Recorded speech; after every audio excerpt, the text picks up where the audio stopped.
Интеркултура, интеркултура. Почитувани, добре дојдовте во уште едно издание на шорткастот Интеркултура. Мој денешен гостин е Бленди Ходаи, граѓански активист, млад човек за кого што ќе поразговараме за проблемите кои што ги притискаат младите во оваа земја.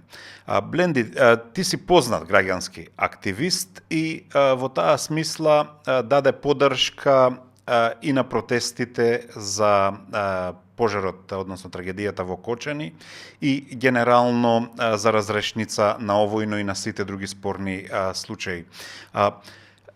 Што мислиш, има ли перспектива разрешувањето на овие случаи и какви се пораките кои што младите треба да ги земат, нели, кои што беа фактички жртви на еден ваков мега трагичен настан? Фала, Роберт, најпрвин за поканата да гостувам во Шоркаст и да поразговараме за неколку случувања, нели, и теми. Во однос на, нели, трагедијата што се случи во Кочани и другите трагедии, императив треба да биде за да има правда. И семејствата на тие починати да чувствуваат дека има правда за тоа што му се случило на нивните најблиски.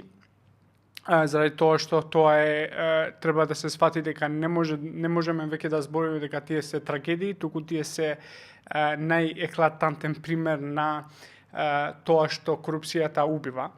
Не само Кочани и другите претходни трагедии што ни се случија во минатите 5-6 години. Дали јас сметам или чувствувам дека има некоја перспектива дека ќе има правда? Не воопшто. Поради неколку причини. Прво што ние знаеме дека довербата на граѓаните кон правосудниот систем е најмалку во историјата на државата. Само 2% на граѓаните веруваат дека може да имаме вистинска правда и ефикасна правни институции во државата. Тоа е прво што нема никако да гледаме да имаме некој вистинска правда за овие случаи, особено за Кочани, прво. И второто, што не верувам дека ќе има правда за жал, е поради тоа што поради пристапот и действувањето што ги имат институциите што треба да ја вршат како што треба работата. Што сакам да кажувам со ова е многу вака ќе го објаснам.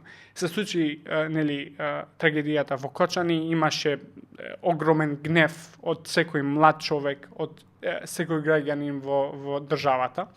И нормално дека гневот и револтот треба да се покаже на некој начин. Тоа е нормално постапување кога се случуваат трагедии што ќе умират над 60 млади луѓе во земјата поради пожар.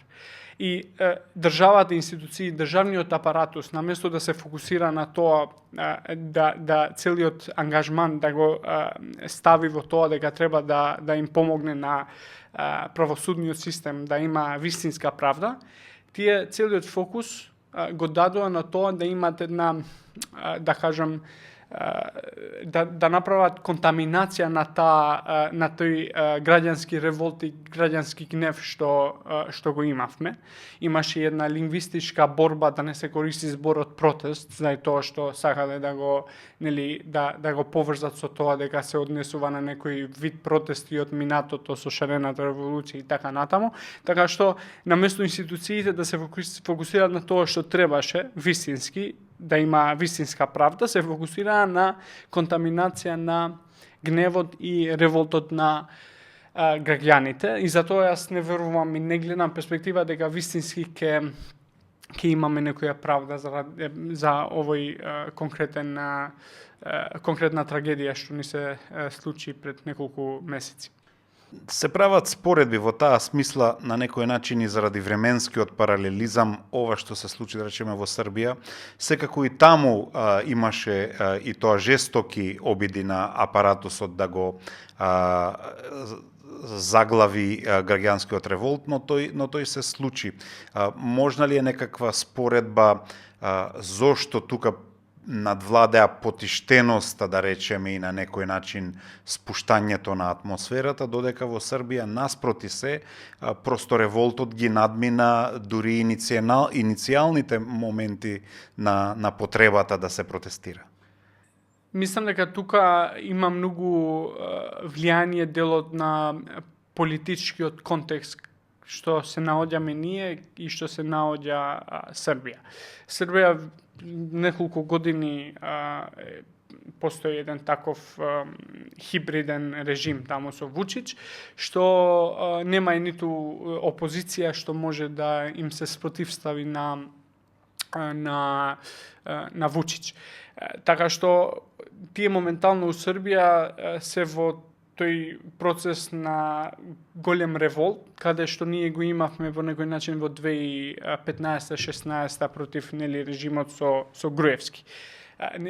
Тие сега го доживуваат тој период што ние го имавме пред веќе 10 години што ни се случи кај нас. Така што на некој начин ние го поминавме тој период и сме во еден политички контекст што не е ист како е моментално во Србија. Но има еден, може би, за жал, друг момент што антрополошки, ако го гледаме, ние сме били 500 години под робство на Отоман Емпајер, нели? И сега нормално сме научени да сме под робство на некој и никогаш не сме реагирали за нешто. Да сме реагирале 500 години никогаш немаше да бидеме под робство на некоја друга политичка моќ. Така што и тоа на некој начин доаѓаме до тоа што сме тука, дека го немаме кај нас внатре тој револт да се спротивставаме на нешто што сметаме дека е лошо, но за жал пробаме да најдеме начини како да живееме со злото.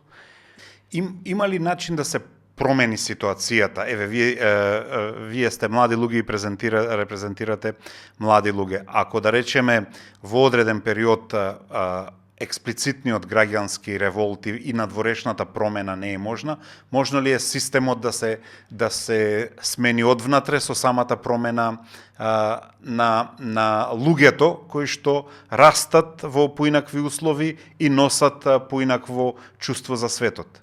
Да, тоа ми е еден од причините зашто сум многу активен и зашто критикувам многу, не поради тоа што сакаме со организациите каде сум вклучен да ги смениме политичките партии или политичарите.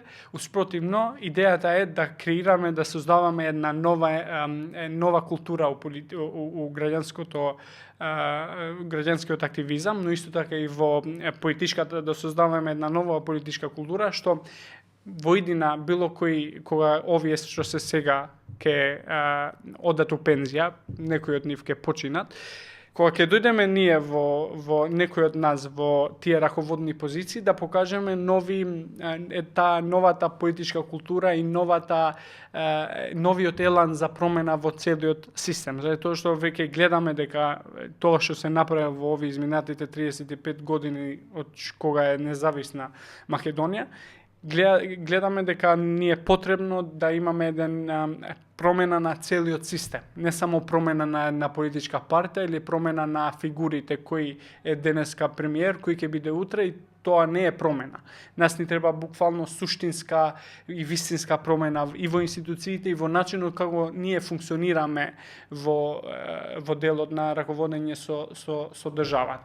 Ако во таа смисла го толкуваме она познато стојалиште на Черчил дека секој во младоста бил прогресивец, па после станува поконзервативен, дали од друга страна се заканува еден модел каде што ние сите кои што имаме младешки револт, како што одминува времето, се привикнуваме на постојните образци и тогаш системот се регенерира дури наспроти нашата волја, желба, увереност и така натаму.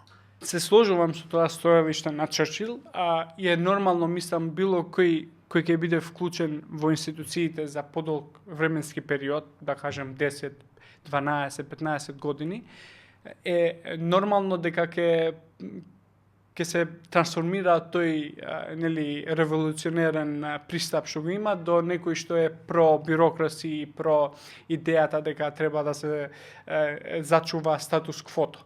Но тоа е идејата дека вистинските промени се случуваат кога прогресивците влегуваат во да раговодат со институциите во првиот период, во првите, да кажам, 5-6 години. После тоа е нормално дека таа енергија нема да биде исто во раководењето на институциите, но дефинитивно мислам дека ни е потребно да има една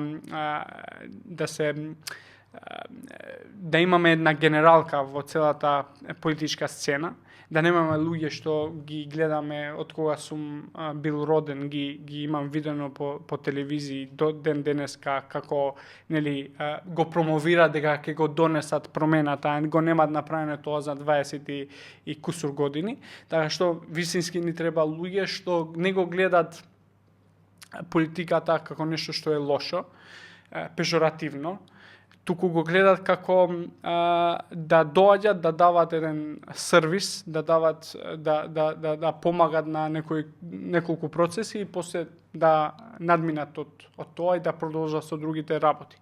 Јас така го гледам политиката. Доаѓате, не треба да се гледа политиката како нешто што ќе влегувате, ќе направите кариера, ќе се збогатите и тоа. Не, вие доаѓате за да правите нешто за граѓаните, да донесете нешто конкретно што ќе имат бенефит илјади и милиони луѓе што живеат во државата. На овој начин ја мислам дека ни е важно да имаме нова генерација на луѓе што размислуваат на овој начин, а не го гледа политиката само за да направат кариера. Интеркултура, интеркултура, интеркултура, интеркултура.